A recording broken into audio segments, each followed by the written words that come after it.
This episode is brought to you by Neo Books and Coffee. Neo Books and Coffee is an independent bookshop and coffee bar housing a wide collection of both English and Arabic books, and a coffee bar that serves and sells the finest quality coffee beans and exquisite teas.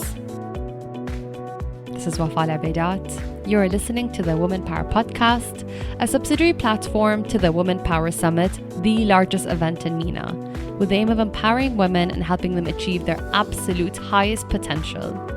Each week on the Woman Power Podcast, you will hear honest, vulnerable, authentic, real conversations from inspiring women. These women will share their experiences and stories into what it takes to build a successful business and career. The podcast will share insight and inspiration and hopefully inspire action and lead change. Layla Al Naif is a yogi and a certified holistic nutritionist. Out of a medical condition came a passion for health and wellness. Layla started doing her research in holistic nutrition, using foods and natural medicine to heal, which led her on a journey to finding a yoga practice. Layla is also the creator of Going Within, a guided nutrition program, and the author of a book called 99% Plant-Based. Welcome, Layla. How have you been during COVID? I know you're a new mom, so do you want to tell me a bit about that experience? This is actually a question that nobody's asked me. It's really funny because, we're all going through it together. So obviously you check in on people. But as a new mom, most of the people around me in the family are already moms of 1, 2, or 3 kids. So everybody's sort of in the same boat. Whereas when you're a first-time mom and going through COVID at the same time, it's a lot. I think I felt very blessed up until about July, because obviously as a first-time mom, I was breastfeeding, I was wanting to be home. And I think the lockdown was ironically at the right time because I didn't want to go out. It was the perfect excuse to go to bed at 9 p.m. because I had to wake up at 3 a.m. to pump because I was pumping. So it was the right time up until about July when I stopped breastfeeding. And then it hit me kind of that you're sort of stuck in this routine where you're doing the exact same thing every single day, which you kind of do anyway as a mom. I think most moms would probably agree that it's very, repetitive. But this was even more so because you can't do anything spontaneous anymore. You can't just jump on a flight and go on a trip with your husband for a couple of nights. You don't have that spontaneity, which I think I really miss. Me and my husband, my husband's a lot more spontaneous than I am. He's an impulse person, I'm not. So I miss that because it's a huge part of our relationship. So it really only hit me in the summer that COVID was really happening, I think, for me. And that's when I realized, this is, you have to really check yourself and make sure that you're okay, because it hits you every now and then where I'm like, wow, I'm really going a little stir crazy. It's tough. You went through so many stressful situations. You were in London when COVID hit. You saw this incredible city not deal with it very well. I remember seeing content from you that you were panicking and it was just really stressful. And then you traveled. I think you barely made it to Dubai, and then you went back. And, this whole time you are with a young baby. How is all this, I think you moved in with your parents and now you're back in your apartment. That's like 4 different moves in the last 9 months, where I feel like a lot of people just stayed where they are and they stayed confined to the space, but you were shuffling around. How was that for you? Was it stressful, or did you cruise through it? I definitely did not cruise through it. I think I had to just laugh because I'm the type of person that doesn't know what to do in stressful situations like this. I've gone through a few funny situations like this before, and I feel like the best thing to do, like for example planning a wedding where there's so much stress involved, I literally would just either break down crying or laugh. I don't have a middle. It's like it's out of your control. So what's the point of freaking out and having a meltdown when there is literally nothing you can do?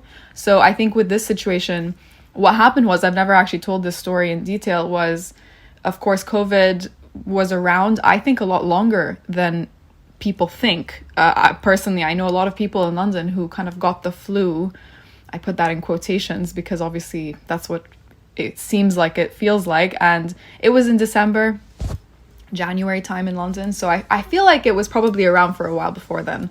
And I was obviously having a baby in January, so I was being careful, because either way you have to be careful as a pregnant, person. You have to be careful with your immune system and whatever. So I gave birth in January, obviously, and then it kind of hit London, as you know, in, let's say, March, I would say.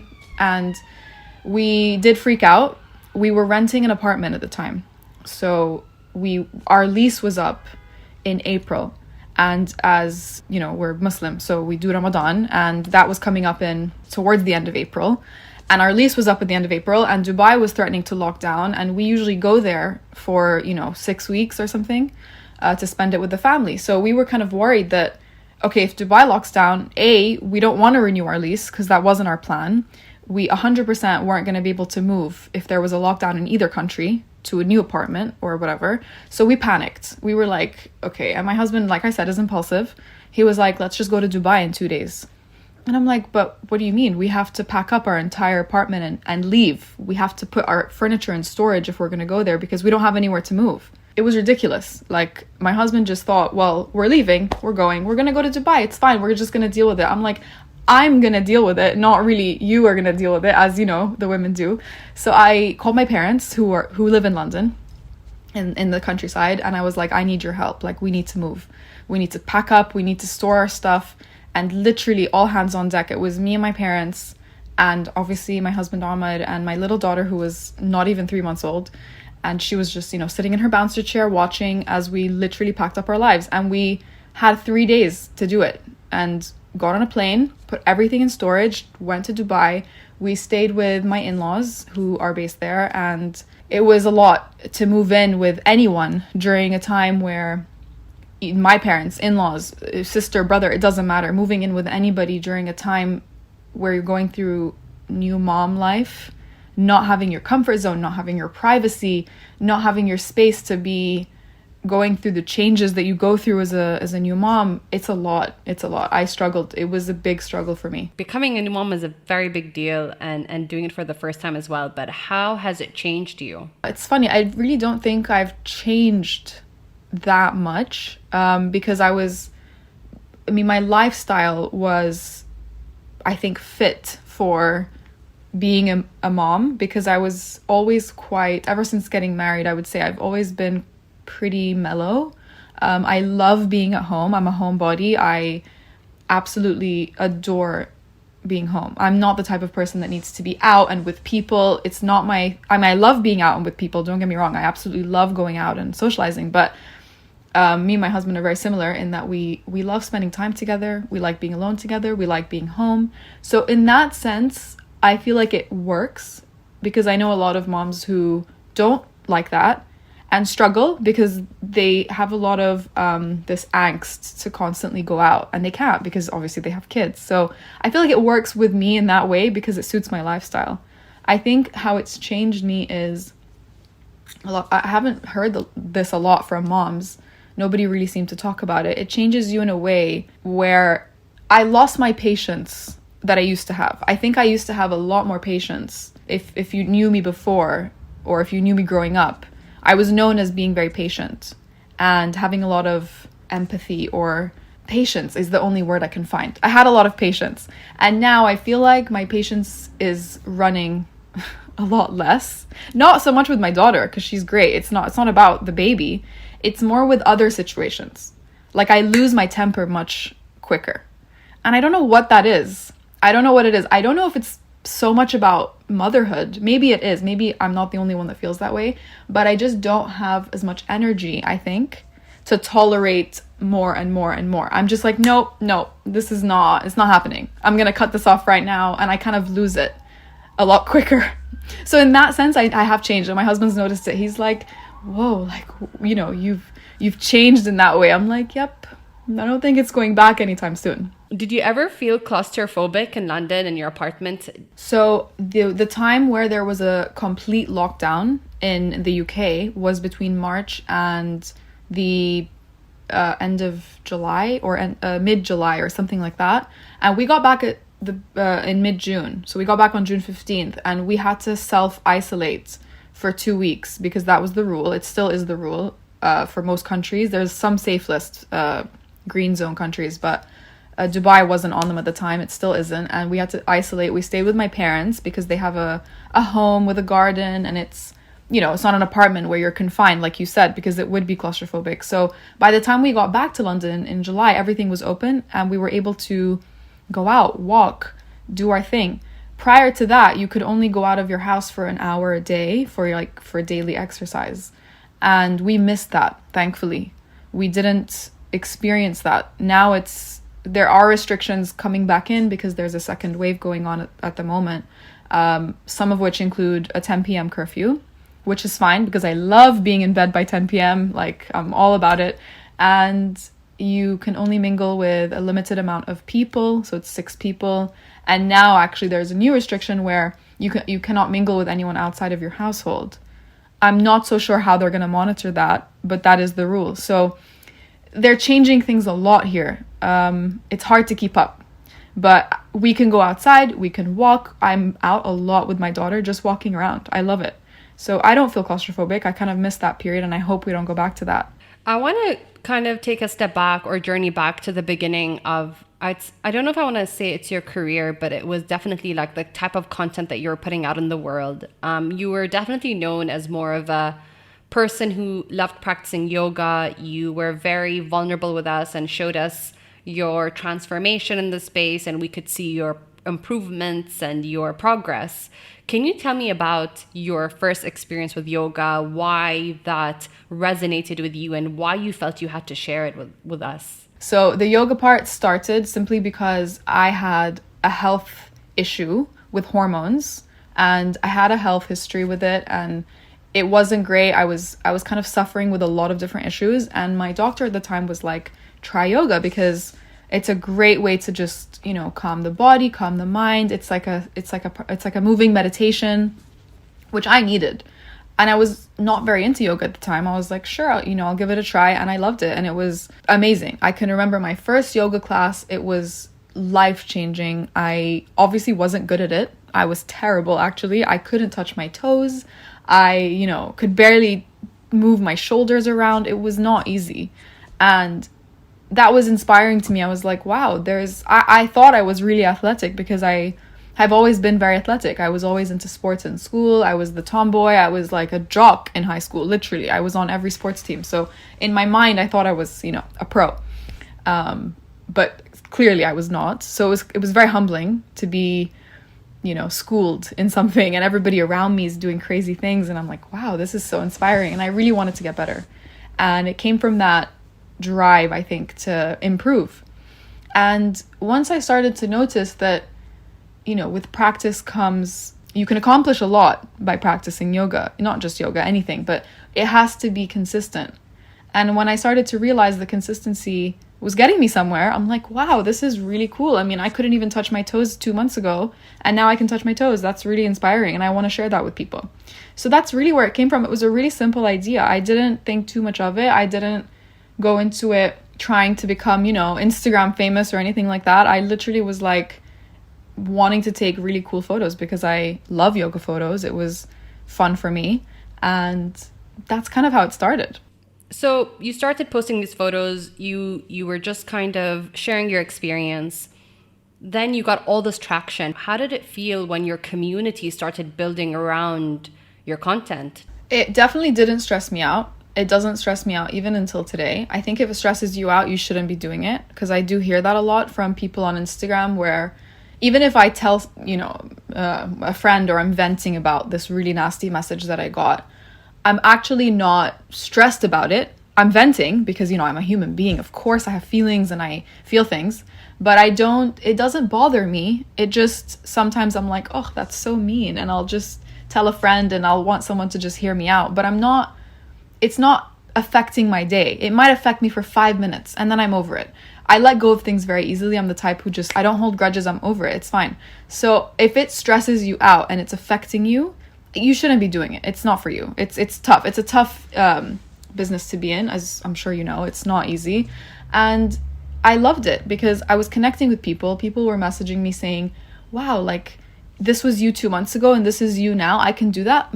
Even if I'm 30, even if I'm 40, I'm like, yeah, there's no restrictions. Just because you're a certain age or a certain weight or a certain height doesn't mean anything. So I was kind of that voice for a lot of women, and people would send me their progress. And I wasn't a teacher at the time when I was posting. So for me, I was like doing it out of fun and as a hobby. It wasn't, my profession yet, because it became my profession later. And it was nice to be able to inspire other women, specifically in the Middle East, where this was in 2015. So a lot has changed since 2015, I think, in the Arab world with women. But at the time, women, I feel, were a lot more submissive, and they didn't want to share or message or talk. Instagram was still not new, but it's a different platform now than it was then. So I was getting messages from these really private women who were very shy to send me messages, and they're like, oh, you're Arab, and that's amazing, can I do this? And all these questions, which I think yoga had a negative connotation to it because it was always shown as this like sexy sport. And obviously on Instagram, you find a lot of yoga bloggers who, yes, are, very sexy women, and they're not wearing too many, items of clothing, and that's fine. That's awesome. But in the Middle East, you can't relate to that. I mean, maybe some people can, but a lot of women can't relate to that. So I was sort of that middle ground of posting, but I think I was a lot more conservative than the average yoga blogger on Instagram. Therefore, I got that type of audience, which I still have until today, and I love it. I love being able to connect with women who are a lot more conservative and a lot more shy about these kinds of things, and they can connect to me. That's special. That's really special, and it's rare. Neo Books and Coffee is a proud sponsor of the Woman Power podcast. You can browse their incredible, beautifully curated book selection, build your wish list, and request out-of-stock and unlisted titles with the Neo Books and Coffee app, which is available to download on the Apple and Google Play Store. Neo Books and Coffee is an independent bookshop and coffee bar, housing a wide selection of English and Arabic books, stationery, and gifts. Their coffee bar serves and sells quality teas and only the finest Arabica beans. Everything is done to perfection, and they have great attention to detail. They also have a stunning drive-through station, which you can pick up your books along with your morning coffee on your way to work. To know more about Neo Books, check out their Instagram page and download their app. At what point did you get inspired to pursue teaching, and what were the steps that you took to become a certified teacher? I became interested in the teaching side when I got to a point in my practice where I was obviously progressing, because I was practicing every single day. I would dedicate, 2 hours a day. I would go to a class, I would come home. I was in it. I was fully in it. And I wanted to share it. It wasn't something where I was like, oh, okay, this is a business move where, I'm gonna monetize it. It wasn't about that. It wasn't about the business side. It was purely for, I would love to be able to share it and actually understand the science behind it, the biology, the muscles, the bones. There's a lot that goes into it. It's pretty complex. And I didn't know that side. I hadn't studied it. That wasn't my thing. So I'm like, I can't be helping other people until I understand the science behind it, because there is a lot of science. So I decided to do that. And what you do is you become a registered yoga teacher, RYT, and the number of hours that you do is significant in yoga. So if you hear a lot of RYT 800, so that's someone who's done 800 hours of a training. So I did 200 hours, which is the minimum that you need to become certified as a teacher. And I did it in Dubai with this lovely Canadian teacher who I think still does trainings there. She's amazing. And it was 200 hours in 23 days. So it was intense. We only had, I think, 1 day off every 10 days. And it was every day from, I want to say like 8 to 6 or something. It was a lot. I was drained. I was physically drained, mentally drained. It was tiring. And it's a lot of emotional stuff too that comes out. So we would literally be sitting there. It was a bunch of us women, mostly Arab, some mixed, but a lot of Arab women actually. And Arab women that I wouldn't expect to be so vulnerable, it's not as common that you see like a really tough Arab woman like sit there and cry. And it was a lot of that. We all would just bawl our eyes out because it was intense. It was really intense and it was really special. So it was a great experience. I would love to do more hours. I feel like people who embrace yoga as a lifestyle eventually it integrates in all aspects of their life. So they start to understand, because I feel it is all about holistic living and just living your best life and being very mindful generally, not just physically, it's emotionally, but also what you put in your body. You also started developing, you were plant-based for the longest time and you developed an ebook that you launched. Did these two spaces, like yoga and the plant-based eating, did they coincide at the same time? Did you kind of start one and stop one? What was that experience like for you? So as I was going through my training, which was July of 2016, it was obviously 23 days a month, whatever. And as I was going through that, it's funny, my teacher, who is not vegan, she's not a vegan person. She just is healthy, but she's not vegan. And at the beginning of the training, the first thing she said was, you need to set an intention for the rest of this course, because it's all about intentions. And, that's kind of the core of not yoga. I don't want to say it's the core of yoga, but it's one of the big things of going into something with an intention. You're not just going into it, like a normal thing. You have to go into it very focused and with intent. And one of the things, there was a few things that I went in there with, but one of the things that I went in there with was I didn't want to, and it sounds weird because, it sounds very vulgar, but I didn't want to eat anything deceased for that period, because I had heard something that week where it's very morbid. I don't mean to sound morbid. I'm sorry to the listeners who are not vegan and hearing this, because I'm not vegan anymore. So this isn't just, I'm not trying to sound, horrible, but somebody said, don't treat your body like a graveyard. And I'm like, oh my goodness, that's such an awful way of thinking about it. So that sentence just stuck in my head. I couldn't get over it. So when she said, set your intention, I'm like, you know what? I hadn't experimented with plant-based diet prior to that. I didn't eat dairy. That was the only thing that I had removed at that point, because it just made me break out. I didn't like how my skin looked. So I was like, okay, buy dairy, and, didn't think much of it. It wasn't a big deal. So up until that point, I ate chicken, meat, and fish, and I was fine.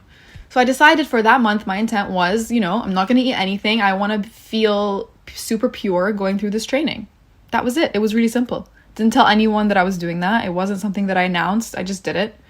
And I can't tell you how much better I felt during the training. I had a lot, obviously I was going through very intense training, so I was tired, but my energy was different. I just felt much lighter. I didn't feel bloated. I felt like a feather, like floating. It was great. It was the best feeling. And since that training, it did overlap, obviously, because that's where the plant-based diet sort of started for me. That was my first experience doing that. And after that, the only thing that I did introduce is fish. So I kept fish in my diet, and I kept that plant-based plus fish for 2 full years. 2 full years I stayed on that diet. And then for a following year, I went fully plant-based and I removed fish. And then obviously then I got pregnant and things changed, and till now I'm still working on things and changing things around. What inspired you to do the ebook, and what was that process like to write down your recipes, put the content together, test your recipes? That's a whole project on its own that probably takes a lot of commitment and time. But what was the intention with the ebook? Where did the idea come from? So I wrote the ebook. I started writing the ebook in 2017. So I got married in September 2017. And I think I started writing it a couple months prior. I remember because it was between my Ketb Kitab, which is our legal, obviously, signing for the wedding, and then my wedding 3 months later. And I remember writing it in between because I was in London. And I just remember saying, oh, well, I'm plant-based plus fish at the time. I was eating kind of a mix. And I loved that I had a platform where a lot of people were very interested in my diet. They still are. Because I talk about food a lot, I talk about health a lot. I did get certified as a nutritionist, obviously, a few years prior, right around the time of my training, actually, like maybe 6 months prior to my training, my yoga training. So I had both those under my belt, and people were interested. And I wanted to find a way to cater to more people, because a one-on-one nutrition consultation is helping one person. And it's expensive, it's expensive because I would have to tailor an entire program to that person. And I thought, you know what, there's a much easier way. I want to do something affordable. Not everybody can afford that. I want to find something affordable where you're getting the same information from me in a book. So you can literally just, tap a few buttons and you have this book, which is a big book. It's an ebook, it's digital, and it has a lot in there. People are surprised by how much content is in there. So that was my purpose behind it. I wanted to help more people, because obviously I could do one-on-one nutrition consultations. I never did that because I don't think it's right. I think you can get the same thing from my book. And then if you want to do a one-on-one, great, we can do that. But it was kind of to cater to more people. And obviously the name of the book is 99% plant-based, which was what I was at the time. And I explain how you can incorporate a plant-based diet without going fully plant-based. How long did it take you from the idea stage of, I'm going to do it in an ebook, and who helped you throughout the process? Did you get a photographer to take photos? Did you get someone to help you with the editing and the design? Or were you a one-man show and you did everything on your own? I definitely, until today, I'm not a one-man show. I have to give credit where credit is due. However, I'll tell you. So I started writing the book in the summer of 2017. I released it in February 2018. It wasn't as long as I thought. The book that I'm writing right now has taken me a lot longer, and I think it's because the recipes that I had for the 99% plant-based book, I already had. So most of them were done. I didn't really, because I had been working on these recipes for like 3 years prior. I just hadn't thought of the book yet, but the recipes were there because I was making them for myself and my family and my friends. So the recipe section is what takes the longest for me, and that was pretty much done. I just had to take photos. The content part really just came out of me. I didn't have to edit and obviously I edited and re-edited 1,000 times, but I didn't really have to change much. It was just editing and proofreading. So I think it was a pretty short window. Yeah, it was what, like 8 months. It wasn't that long. And in terms of who worked with me, so I have my graphic designer. I was working with a different one back then, who put the book together for me because I don't have those skills. Absolutely not. Adobe is my nemesis. I don't work with Adobe. I'll smash my laptop if I have to do anything with graphic design. So she was great. She put the book together. She saw my vision. I gave her a mood board. I'm like, just here you go. Okay, bye. Like, I'll speak to you soon. I don't want anything to do with this. So she was great. And then the photography, I have experience with photography because I used to work with a few brands in Dubai on their social media. So I became quite good at taking pictures and editing, simple editing, nothing crazy. So I did all the photography myself. And in terms of the editing, I have 2 friends who are great writers. It just so happens. I'm lucky. So they're incredible writers. And I sent it off to them. I also sent it off to a few more people just to get their outlook on the book. So I did have a lot of people read it. So when you launched the ebook, did you have any expectations for like number of downloads or number of purchases, or were you surprised by the number? Can you give us a range of how well it did? You know how you place an order on a website and you get like an order number saying, hashtag 101 or whatever. So at the time when I first launched, my order numbers, because it was my first ever order, it was like order number 1. Order number 2, of course, because I'm starting from 0, right? So people would receive the email saying, order number 1. So my friend bought it because I was like, please just buy it so I know that the payment is working. And she got it and she's like, oh my God, no, you need to change your order numbers because people are going to know that they're number 30 or number 31. And I'm like, oh, shoot. Like, I didn't think about that. And I did change it. And I'm like, why did I change it? There's nothing wrong with having no orders. I'm a new business. I'm a tiny little business. So it's funny because I did end up changing it. And I like put like a bunch of numbers like 1, 0, 10, 50. Like, it's funny. If you see my order numbers, you'll laugh because I literally just went like this on my keyboard and messed it up. So I have no issues. So basically I had no expectations. Going into the book, it's very little cost. The cost was my time and my graphic designer. That was it. The graphic designer was not cheap, but it wasn't anything crazy. I just was like, went to my husband. I'm like, hi, like, can I have a little investment, please? Because I didn't have anything to put into it at the time. And obviously he's like, yeah, of course, like, here you go. So my husband is the, my Kickstarter behind me, and he had to do that for me, and he was happy to. And then that was it. So I didn't have, all I wanted to do was cover my cost. I'm like, if I can cover my cost, like, I'll feel better. I will feel like I didn't waste anything. And that was it. I didn't really know what to expect. I didn't know how many people wanted to buy this book. So I still sell the book until today. So it's an ongoing thing. Obviously, it's not like 1,000 sales a month. No, it's not. But anytime I post about a recipe or I post about a fact, I'm like, if you want to read more, swipe up. And anytime I do a swipe up, I do get sales. So I know that there's still interest. It's more just like I have to put it out there to remind people, because I did release it over 2 years ago now. So in terms of the downloads, obviously you have to buy it. It's not a free book, so you do have to pay, and getting people to buy something is not easy. Even if it's inexpensive, it doesn't matter. It's still a sale. It's still putting money towards something. And I haven't actually checked, because this year, obviously I have my baby. I was very poor about business stuff. I was very unfocused. So I haven't actually checked until today what the number was. But in the first year, I know I reached the 1,000 mark. So I know I did end up selling 1,000 books in my first year, which for me, I was blown away. I mean, I'm just a little old me. I'm nobody. And I was really, really shocked and very humbled by it. Are you doing things based on a plan? Are you doing things based on mood? Do you have a vision of where you want to take your work?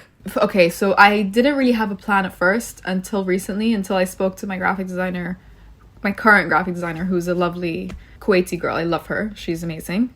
And she is very, very creative. So she kind of helps me out a lot with the creative side. So anytime I need to kind of bounce an idea off of someone, I kind of go to her, because she's great and can organize things a little bit for me.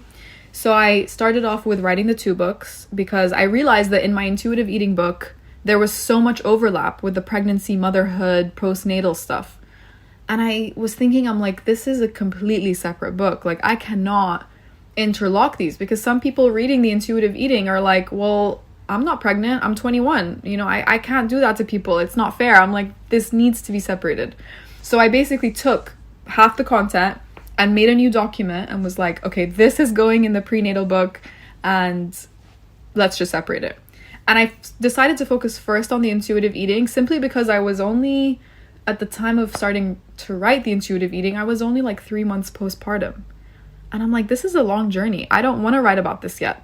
I'm not done. This is, I have a long way to go, and I'm not done. I'm only 9 months postpartum now. So I decided to put that one sort of on the back burner. I have a lot of content for it already, but it's just sitting. So I decided, let me focus on the intuitive eating, because that's, I think, what people want to know.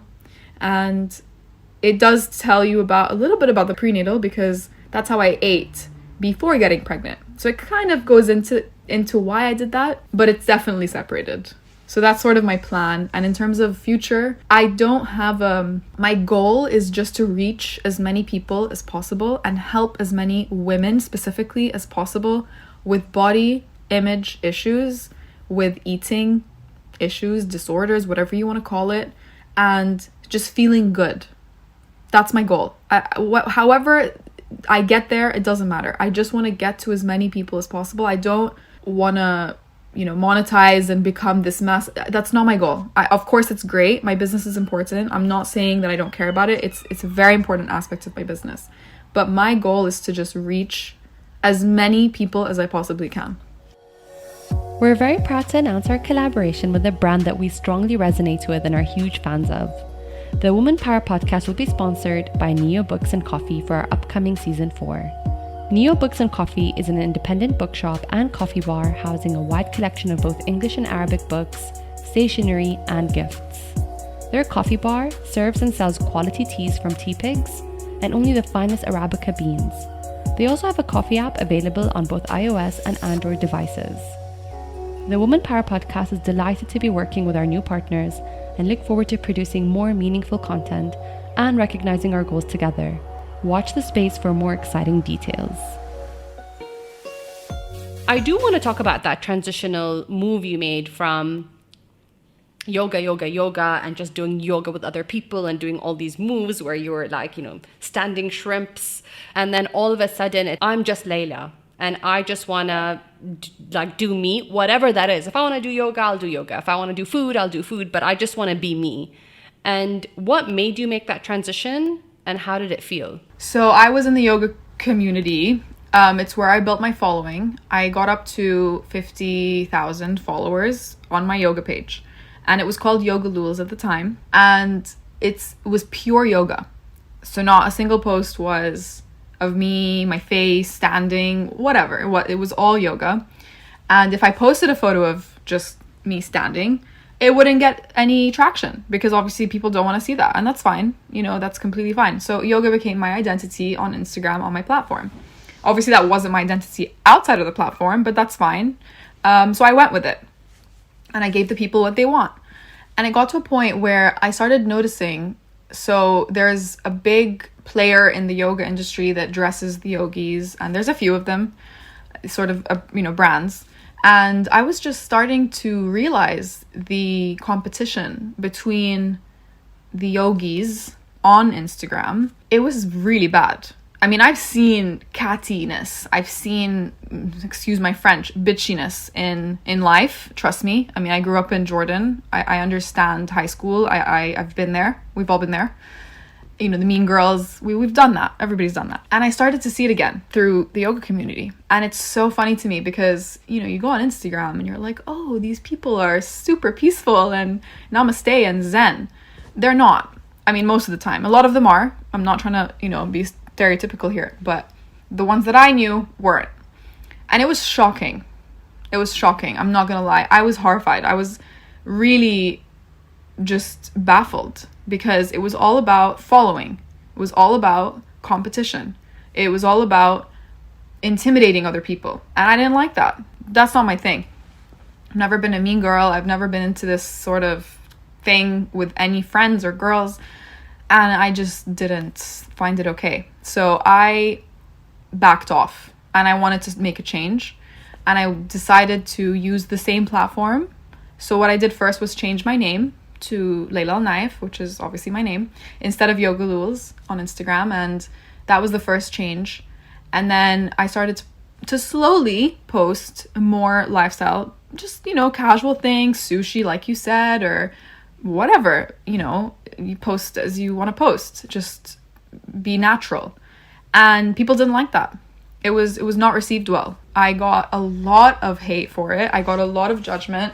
For example, if I posted, just to be really frank, if I posted a bag, okay, let's just say it's a brand, like a Chanel bag or whatever, it would be insane. I would get thousands of messages saying, how can you carry this? It's real leather. Like, hate. Like, it was bad. Don't get me wrong, I have thick skin, so it is what it is at the end of the day, but it wasn't fun anymore. I was over it. I was like, no, like, this isn't why I did this. This is not my goal. I don't want to be attacked for who I am. I mean, I carry a bag, so what? I'm not going to change that because you don't like it, right? You're going to keep doing what you're doing. And I didn't want to be fake. I didn't want to lie. I don't want to have to hide things because people don't like it. I know people who do that because they're scared of the yoga community. So they kind of hide that side of themselves. And I don't think that's okay. I made a mistake at this point. I made a big mistake. In my opinion, this is the one thing that I regret doing. I went and I closed, well, I didn't close it down. I just made it inactive. I made my account inactive and I created a new page, a new Instagram. And I called it Layla Al Naif, obviously. And I redirected my followers who wanted to follow me for my lifestyle and my life. And like you said, like, be natural, be yourself, like I do now. And I redirected them to that page. And I got up to about 9,000 followers or something like that. I got up to a certain number. And I realized that, why did I do that? Like, why did I run? Because I shouldn't have run. I should have just kept my page. I should have stuck with it. And whoever wanted to unfollow me would have unfollowed me. But I knew that that was going to be a long period. And I wasn't up for it. I wasn't up for it. I'm not gonna lie. I can't lie. I didn't want to deal with it. I didn't want to deal with those kinds of people.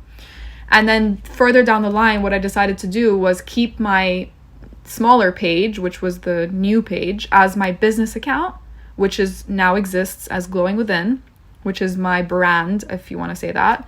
And then my large account, I switched back to my blog. And you know what? All of the people which I didn't want to hear from kind of went away. I don't hear from them anymore. So it's a good thing. They kind of just disappeared. I don't know where they went. And I did lose a lot of followers, obviously, by doing this whole switch. But I don't care. It's never been about numbers for me, so it doesn't bother me. Can you just get a bit more specific about why you felt that way? Were you being attacked by other influencers who were in yoga? Were you being invited to events where there was cattiness? Like, where was the cattiness present around you enough for it to bother you? Were in the community, different people, and some were in Dubai, some weren't. Like, it was kind of some were online even, you know. It's pretty standard now to have online friends. This is the new way. So I had a bunch of different people around me who were also a part of the yoga community. Some of them are still friends until today. And we all kind of know each other. And like I said, there's a brand where a lot of people were. I didn't work with this brand personally. I have done certain things with them, but I never had sponsorships. I never had any of that kind of stuff. So I wasn't a part of that community, but a lot of people were. And it's a very competitive community because you get paid based off of your following, obviously, and your engagement, of course, as you know, like any industry. So there's competition there because you want to do well.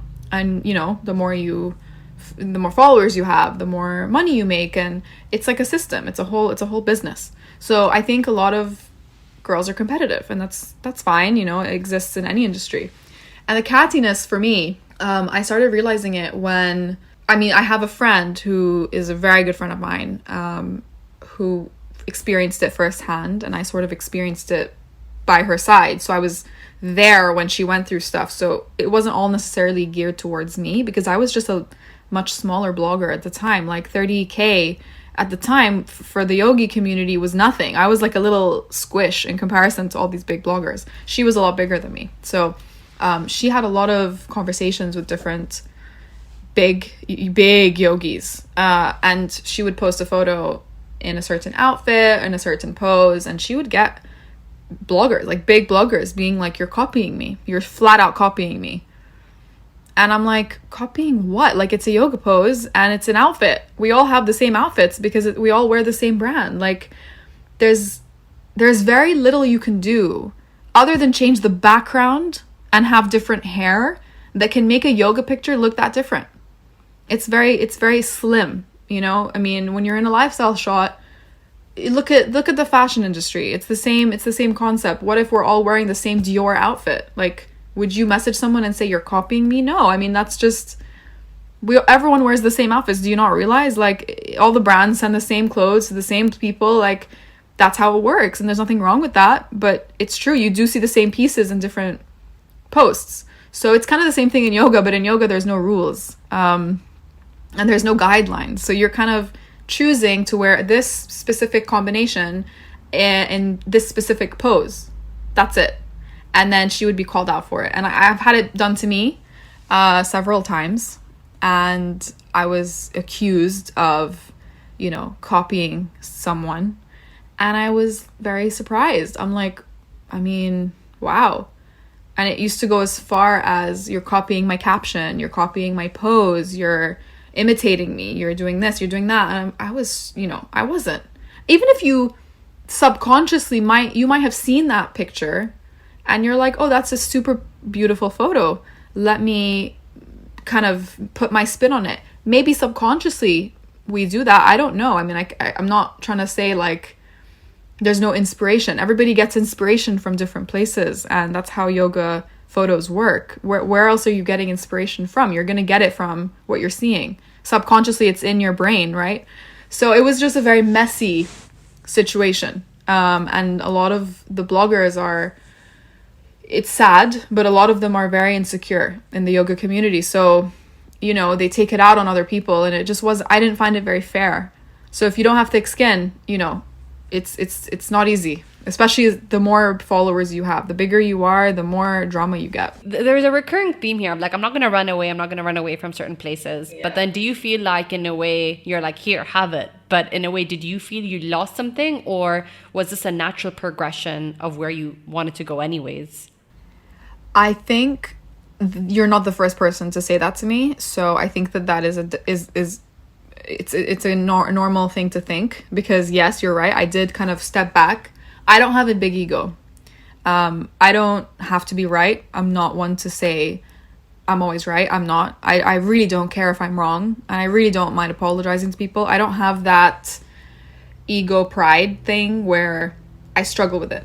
So I don't really care if somebody like quote unquote wins. It doesn't hurt me in any way. So I think you're right in saying that, because it kind of does make them win, because I submitted. And I was like, you know what? I'm out. Here you go. I don't need this page. I don't need 50,000 followers. That's not what helps me sleep at night. That's not my goal in life, to become Instagram famous. It was never my goal. And yes, for sure, I think that they probably felt like they were like, oh, okay, we won. You know, she's out. She's not in the game anymore. And it didn't feel good when I closed it down. I thought it would feel a lot better. And when I closed it down, I'm like, what did I just do? why did I just do that? Obviously no regrets, because everything kind of leads to different things in life. I don't believe in missed opportunities. I really think that everything happens for a reason. So no regrets, but it's definitely something I think about, where I'm like, oh, okay, maybe I should have handled things a little different. Layla, how do you stay authentic and not get influenced by trends, brands, noise, especially just being active online and having community? How do you stay true to yourself? I think it comes with being very confident in who I am, which a lot of it comes from that experience in the yoga community, because it was very easy for me to go down another route. It was very easy for me to become pretty insecure and like not super confident in myself, because a lot of people judge, and you know, it was a tough community. And I think I went the other way. By backing out, I think I went in the complete opposite direction. And I'm like, you know what? I'm super confident and happy with who I am. And I don't need reassurance from these people online telling me that I look good and telling me they like my pictures. That's not what makes me feel good. What makes me feel good is feeling good and doing whatever I can in my life to make me feel good. So I think I definitely am influenced by online. I'm not superhuman. Obviously, we all do get influenced, and I definitely find myself saying, oh, that's a super, amazing outfit. I really need that outfit. Or, I love this person's makeup. What's that makeup? And, I'm a sucker for marketing. So anything that looks good online, I'm like, oh, I need to try this. So I'm definitely not immune to that. I just think that I've gotten more confident over the years, especially now as a mom of a daughter. Daughters are very different to sons, as a mom of a girl versus a mom of a boy. It's a different vibe. And I think as a girl mom, I find that I want to be even more secure for her, because I would only want to show her that being secure is good. We don't want to be talking about, calories, weight, gaining, losing, makeup, hair. I don't want, no, like that's not going to be in my household. I've made that pretty clear to my husband, and that's not a priority. So I've become even more secure in myself since being a mom of a girl, because I think that's super important. And online platform or not, you have to feel good in yourself before doing anything. Whether it's dating, whether it's going on Instagram, whether it's becoming a friend with someone. If you're not confident in who you are and you don't feel good, it will resonate in every single aspect of your life, Instagram or not. So what comes natural to you is much harder for a lot of women who are affected by noise, pressure, time is wasting. And you're there like watching your repeated, like you watch, the same shows sometimes, you make your own meals. It's like the art of slow living. So what would your advice be to have people run their own race, or not even run, just experience their own journey and just in their way? Of course. I've always lived a very, like you said, slow-paced life. I love it. It's who I am. And I think as a woman, I do get a lot of messages from women, specifically Arab women, because my audience is, I would say the majority is Arab women. And they come to me with questions about their relationships and their marriages, or they're dating someone and they're like, well, they're not good to me. What do I do? Or, whatever. And I get that kind of those kinds of messages from people, and I feel like they come to me because they see that I'm in a situation where, I mean, obviously I'm married, don't get me wrong, so I'm not it's not like I'm a single woman living by myself. It's very different. So I am married, and I have gone down that journey. I did it at a younger age. I was only 24 when I got married, and so I feel like they come to me because they trust my advice, and I feel like I've always been relatively good at giving advice. I think I'm realistic. That's, I think, why I'm good at giving advice. I don't think with emotions. I never have. It can be a bit cold sometimes because, I'm just logical. I don't mean to sound cold or brutally honest, but I'm just very logical. So if a friend comes to me and they're like, talking about maybe they're dating someone, or, I don't know, something, I just give them the total truth.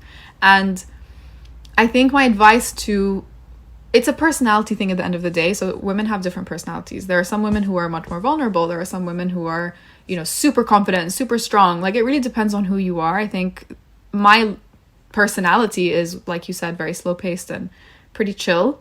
Another woman might be very type A and very tightly wound. So maybe what I say to them doesn't resonate. They're like, but what do you mean? How do you do that? It won't connect. So my advice might not always apply to every single woman, but I try my best to give people tips. Like, maybe you can start meditating if you're, super frantic, or you don't know how to calm down, you don't know how to be by yourself. Maybe start by being by yourself. Chill at home alone without constantly being around people. Try that, or try doing a yoga class. Do a 90-minute yoga class where you literally can't speak and you just have to breathe.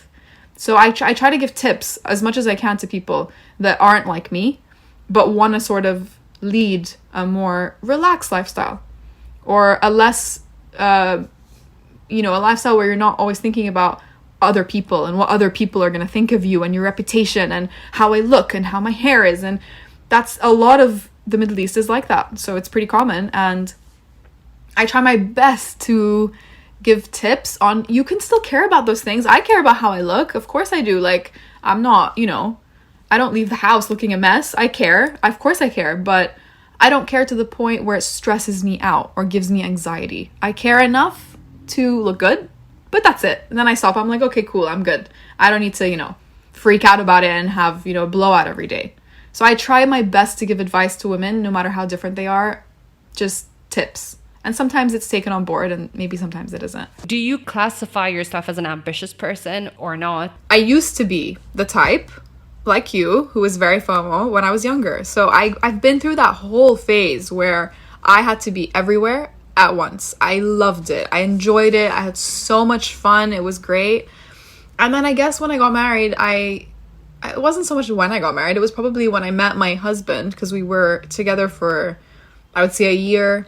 And I feel like once you settle down in that way in your life, you sort of, I don't know, the noise of, going out and social life sort of just quiets down. It wasn't because of him. Like, he's a super fun guy. It was nothing to do with him. It was more my speed just sort of slowed down.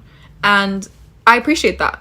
And I feel like it was always kind of in me because I could easily, I've always stayed home on a Friday night watching Gilmore Girls or whatever, but I chose to go out because it was more fun. So I feel like because I went through it, I'm kind of over it. I'm not an addictive personality type of person. So once I do something, I'm good. Like, it doesn't stay with me. You know what I mean? Some people have very addictive personalities where, once they get into something, they can't stop. Like, that's it. It's done. Whereas I can let go of things pretty easily. So I feel like I went through it. I loved it. Loved every second. And now I'm like moved on. So when it comes to ambition with your career, look, I've never been the type of person who was like, I need to be, the top of the top. I need to be the best of the best. I really haven't. I sort of went into my university where I studied business. It was a very simple thing, pretty much what everybody did when you didn't know what to do. So everybody just studied business because it's vague. So I did that, and I came out not really having a clue what I was doing. I'm like, well, I don't want to go and work in an office from 9 to 5. Like, that didn't appeal to me.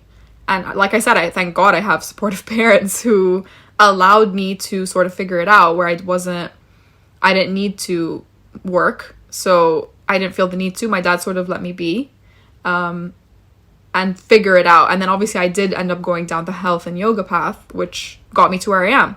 So I wouldn't say it was, a waste of time, because I eventually got to where I needed to be and found my niche.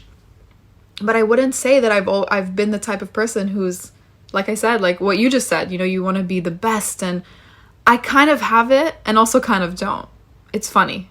And I've always been like that, married or not. Like, it has nothing to do with being married, because I know that obviously when you're married, there's maybe, not always, but maybe there's less pressure on a woman to go be, super great at something. Usually that's the case, obviously not always.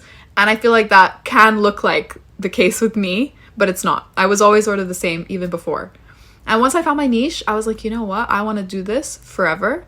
Even if it means staying at the same level that I'm at now, for a while, it doesn't bother me. I want to, of course, progress. Of course I want to progress. Who doesn't? I have so many ideas in me. But like I said, I need someone. I need someone to push me sometimes, because if I get, a bit too complacent where I am, it's easy for me to just say, oh, okay, well, I'm good. I can just chill here. It's fine. I don't have to force myself. I can't force myself to go past that. I want to wrap up with talking about the hormones thing. I know you said in the beginning that's like such a big topic, but if we could just touch on the hormonal or your experience with hormones. You do talk about it a lot on your social, but if you could give me a summary of what that was like for you and what have you learned from that experience? So just to summarize, because I have gone into this, so this is all in my book, which obviously if people have read, they know. And it's part of the reason I wrote the book. So what happened was I was probably 19 years old. I, just got out of university or was just about to get out of university. And I just realized, like I told you before, I was always into sports and we're a super healthy family. We all work out, we all eat well. So I never really I never thought about weight gain and, unhealthy hair, skin, nails. Like I never thought about it until then, because I started to have issues. So I started to gain weight, something I wasn't familiar with. I always was a really thin frame. So for me as a 19-year-old, that's like a late point to gain weight. Usually you gain weight sort of in your early teens if you're going to, like, because of hormones. So I never went through it until then. Started to gain weight, my skin started to act up, I got acne, my hair started to fall out, I started to get all these really weird symptoms. And I went to my mom said, you need to go get checked out. So I went to a doctor, did a bunch of blood work, did a pelvic scan, like all these different things, because they were trying to see what it was. And they figured out that I had PCOS, which is polycystic ovarian syndrome, which is when you have like multiple follicles on each ovary. It's not a big deal. It's very common. A lot of women have it. They don't know. Maybe sometimes they don't even know they have it. So it doesn't necessarily mean anything unless you classify under three things. So the first is having the follicles. The second is the cysts, but they're not actually cysts. They're just follicles. So they're not actually bad at all. And then the second is that you have high male hormones in your body, i.e. you get a lot of facial hair, you get like a bunch of weird like acne, that kind of thing. And then the third thing is that you have irregular periods. So I classified under all three. And the doctor said, you have it, this is the prescription, and, sent me out of the door. And that was it. So I looked at these pills that I was looking at. One of them was birth control to help regulate your period, and one was something to help with your sugar levels. And I was 19. I mean, I don't have a clue what I've been given, and I've never been on medication before up until that point. And I know that I didn't want to go on birth control because why would I? That wasn't something I was interested in. So I sort of looked at it. I'm like, I'm not fond of this idea. So I moved to Dubai soon after that, and I went to another doctor, and I kept kind of experimenting, and they all said the same thing. It was like they were reading out of a textbook. And it was pretty disheartening because I was hearing things like, oh, well, you have to be on birth control forever. and you'll probably really struggle to get pregnant. And who wants to hear that at 19 or 20 years old? It's pretty awful. So I was really upset. I decided to seek out different methods, alternative medicine, holistic medicine, and I found a doctor who was a doctor but dealt with things a lot more holistically. And she was great. She was Spanish, super sweet, and she basically gave me a regime of so many supplements, supernatural supplements, and I took them for 18 months, and eventually the weight started to drop off and I started to feel better. My moods improved, my sleep improved, like everything started to slowly, very slowly, it wasn't fast because natural does take longer, and eventually I started to feel more like myself. And then that is when my journey of becoming a nutritionist, going into yoga, it all started from there because I was trying to better myself and heal myself. So a lot of people were like, oh, but plant-based is so extreme. I'm like, I mean, yeah, but what's more extreme? A surgery and birth control and medication for life, or a plant-based diet? Plant-based diet for me was means to an end. It was a way to heal. So it's not so extreme when you think about it, because editing your diet is actually pretty non-extreme to me. If you just have to switch up your diet, great. And I think it really helped. I really do. I truly believe that it's such a big part of why I got to heal from the PCOS. And alhamdulillah, I got pregnant and I had a baby, and obviously I learned so much through experience because I've been able to help other women. So many women have come to me saying thank you because I took the supplements that you recommended and I have a baby now. And, you know, I got my period back and I got my ovulation back. And getting those messages, I literally cry. I cry. I just sit there crying. I'm like, wow. I mean, if I can just help one woman, because, you know, you go to a doctor and they're like, well, here you go. Here's the drugs and I'll see you in 6 months. It's like, well, that's not a solution. It's just a band-aid. It's not going to help your situation. It's just going to band-aid it and mask your symptoms. And I just feel so grateful that I have a platform where people come to me and I'm able to help them. It's such a blessing. That's it for this week. Thank you for listening to an episode of the Woman Power Podcast. And thank you for downloading and streaming our podcast every week. If you love what you've heard, tag us on Instagram and follow the Woman Power Podcast and Woman Power Summit account for more information on our next episode. Please leave a rating review wherever you get your podcast. It really helps other women discover the show. That's it from me. See you next week.